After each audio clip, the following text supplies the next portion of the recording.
Welcome back every one. இன்றைக்கி நம்ம பார்க்க போகிறது ரொம்ப முக்கியமான ஒரு விஷயங்க. இது மட்டும் நீங்கள் ஜாவா ப்ரோக்ராம் பண்ணும்போது யூஸ் பண்ணலாம், அந்த ஜாவா ப்ரோக்ராமே ரன் என்னென்னு பார்க்குறதுக்கு முன்னாடி நம்ம சேனலை சப்ஸ்கிரைப் பண்ணிவிட்டு வாங்க. அப்படி என்னென்னா ஜாவாவோட ஹார்ட் அண்ட் சோல் தான் நம்ம இப்போ பார்க்க போகிறோம். ஓகேவா? இப்போது ஹார்ட்டுன்றது என்னென்னா மெயின் ஃபங்க்ஷன் இருக்குது கீழே, பப்ளிக் ஸ்டாட்டிக் வாய்டு மெயின், அதுதான் வந்து ஹார்ட்டு. ஓகே, சோலு பார்த்தோன்னா கிளாஸ் நேம் தான் வந்து கிளாஸு அண்ட் கிளாஸ் நேம் தான் வந்து சோலுன்னு சொல்லிட்டு சொல்லுவாங்க. ஓகே, டைம் வேஸ்ட் பண்ண வேணாம், நம்ம சீக்கிரம் வீடியோக்குள்ளே போய் அது என்னன்னு சொல்லிட்டு பார்த்துருவோம். வாங்க போகலாம். ஓகே, இப்போ கிளாஸ்னால் என்னென்னா, நான் தெளிவாக ஒரு எக்ஸாம்பிள் ஸ்மாலாக சொல்லிடுறேன். இப்போ நம்ம ஸ்கூலில் 12th படிக்கிறோன்னா அந்த 12th அப்படின்றது ஒரு கிளாஸ், அதுக்குள்ளே நம்ம இருக்கோம், நம்ம தாங்க ஆப்ஜெக்ட். ஸோ அந்த 12th படிக்கிற கிளாஸில் அந்த கேர்ளை கூப்பிடுங்கன்னு சொன்னால் அப்போ அந்த கிளாஸில் இருக்க அந்த ஆப்ஜெக்ட் தான் வந்து கால் ஆகும். ஸோ வேறு கிளாஸில் 11th படிக்கிற கிளாஸில் ஒரு கேர்ளை கூப்பிட்டோன்னா அந்த கிளாஸில் இருக்க அந்த ஆப்ஜெக்ட் தான் வந்து கால் ஆகும்.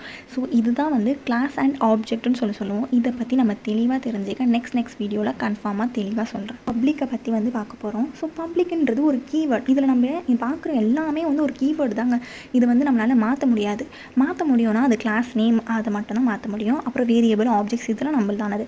இதில் ஸ்டாட்டிக்காக நிறைய வந்து ஒரு கீவேர்ட்ஸ்லாம் நிறையா இருக்குது. ஸோ அதெல்லாம் வந்து நம்மளால் மாற்ற முடியாது. அதில் ஒன்று தான் பப்ளிக். பப்ளிக்கில் என்ன நம்மளுக்கே தெரியும். இப்போ இன்ஸ்டா யூஸ் பண்ணுறோம், யூடியூப் யூஸ் பண்ணுறோம், இதில் எல்லாமே நம்ம வந்து பப்ளிக்காக தான் வைப்போம். ஸோ பப்ளிக்னா என்ன, எல்லாரும் வியூ பண்ணுற மாதிரி இருக்கும். ப்ரைவேட்டாக வச்சா நம்மளுக்கு யாரை வந்து இது பண்ணுமோ அதை மட்டும்தான் வந்து பார்க்குற மாதிரி இருக்கும். ஸோ பப்ளிக் ப்ரைவேட்டோட மீனிங் உங்களுக்கு புரிஞ்சிருக்கும். ஸோ நம்ம கோடிங்கில் மோஸ்ட்லி பப்ளிக் ப்ரைவேட் வந்து யூஸ் பண்ணுவோம். மோஸ்ட்லி யூஸ் பண்ணுறது என்னென்னா பப்ளிக் தான். ஸ்டாட்டிக்குன்றது ஒரு கீவேர்டு. அது வந்து எந்த ஒரு ஆப்ஜெக்ட் க்ரியேட் பண்ணாமலே நம்ம வந்து கிளாஸோட ஃபங்க்ஷன் வந்து கால் பண்ணுறதுக்காக நம்ம இங்கே மெயின் ஃபங்க்ஷனில் ஸ்டாட்டிக்குன்ற ஒரு வேர்டை வந்து யூஸ் பண்ணியிருக்கோம். அடுத்ததாக வாய்டுனா ஒன்றும் இல்லை, அது வந்து எதுவுமே ரிட்டன் வேல்யூ வந்து எதுவுமே கொடுக்காது. இன்டீஜர் இதெல்லாம் வந்து ரிட்டன் வேல்யூ ஏதாச்சும் கொடுக்கும். ஆனால் வாய்டுன்றது எதுவுமே வந்து கொடுக்காது. No return type. And main ஃபங்க்ஷன்னா என்னென்னா, இப்போ நம்ம எவ்வளோ பெரிய ப்ரோக்ராம் மேலே எழுதினாலுமே அதை ஸ்ட்ரெயிட்டாக நம்ம ரன் பண்ணும்போது கரெக்டாக மெயின் ஃபங்க்ஷன் தான், மெயின் ஃபங்க்ஷனில் இருந்து தான் கால் ஆகுமே. ஃபஸ்ட்டு போனோடனே மெயின் ஃபங்க்ஷனை செக் பண்ணிவிட்டு அதுக்கப்புறம் தான் மிச்சத்துக்கு போகும். ஸோ ஃபஸ்ட்டு வந்து மெயின் ஃபங்க்ஷனை கம்பைல் பண்ணிவிட்டு அதுக்கப்புறம் அது சரியாக இருந்தால் கம்பைல் பண்ணும்போது ஏதாச்சும் எரர் வந்துச்சுன்னா நம்மளுக்கு எரர் வரும். அப்படி இல்லை எல்லாம் ஓகேனா ரன் ஆகிடும். மெயின் ஃபங்க்ஷன், அந்த மெயினுன்றது என்னென்னா ஒரு கீவேர்ட். அது வந்து நம்ம கிளாஸ் நேமாகவோ இல்லை வேரியபிளாகவோ வந்து நம்ம கொடுக்கக்கூடாது. கொடுத்தா அது எரர் வந்து காட்டும் சம்டைம்ஸ். அதனால் நம்ம கீவேர்ட்ஸ் எல்லாம் எப்போவுமே வந்து கொடுக்கக்கூடாது.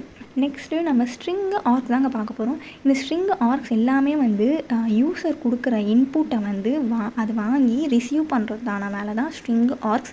இது ஒரு அரே மெத்தடில் வந்து ஃபாலோ ஆகிட்டுருக்கு. நீங்கள் ஒரு ஜாவா ப்ரோக்ராம் ரன் பண்ணாலுமே இந்த 3 லைன்ஸ் மஸ்ட்டு வந்து இருக்கணும். அப்போ தான் அந்த ஜாவா ப்ரோக்ராம் வந்து ரன் ஆகும். ஸோ ஓகே, நம்ம லாஸ்ட் ஸ்டேஜுக்கு வந்துட்டோம். நான் வந்து what is variable and what is system dot out print அப்படின்னு சொல்லிட்டு இந்த 2 ஒரு கோடிங் கொடுத்துருக்கேன். இதோட மீனிங் என்ன, இது எப்படி ஒர்க் ஆகும் அப்படின்னு நீங்கள் கமெண்ட் பாக்ஸில் கமெண்ட் பண்ணுங்கள். நான் ஏதாச்சும் டவுட் இருந்தால் கிளியர் பண்ணுறேன். பார்க்கலாம் யார் வந்து கரெக்டாக கமெண்ட் பண்ணுறீங்களோ அவங்களோட நேமை நான் நெக்ஸ்ட் வீடியோவில் கண்டிப்பாக மென்ஷன் பண்ணுவேன். ஓகே, பாய் ஹாப்பி கோடிங்.